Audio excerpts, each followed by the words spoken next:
Црно семе и црнила во изминативе 4 години дефинитивно биле исфрлени од дуалното стручно образование под изговор дека имало и други автори кои требале да добијат простор.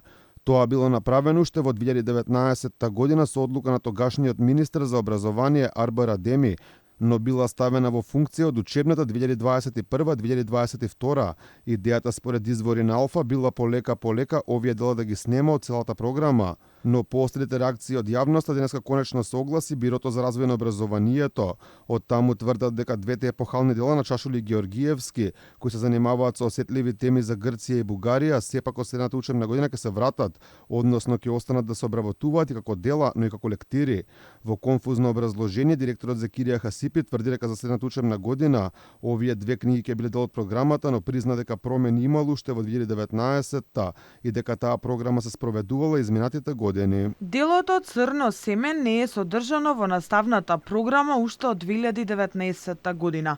Тоа е планирано и поместено во лектирниот список, кој што се изедначува со лектирниот список за учениците од гимназиско образование. Минативе денови професори по македонски јазик потврдија дека овие две дела се отстранети од програмата за четврта година во средните училишта, не сите, туку во тие со дуално стручно образование. Професорите изразија сомнеш дека мотивот за укинување на романите Црно семе на Ташко Георгиевски и драмата Црнила на Коле Чашуле е намерно направена за да програмата се усклади со Преспанскиот договор и договорот за добрососедство со Бугарија.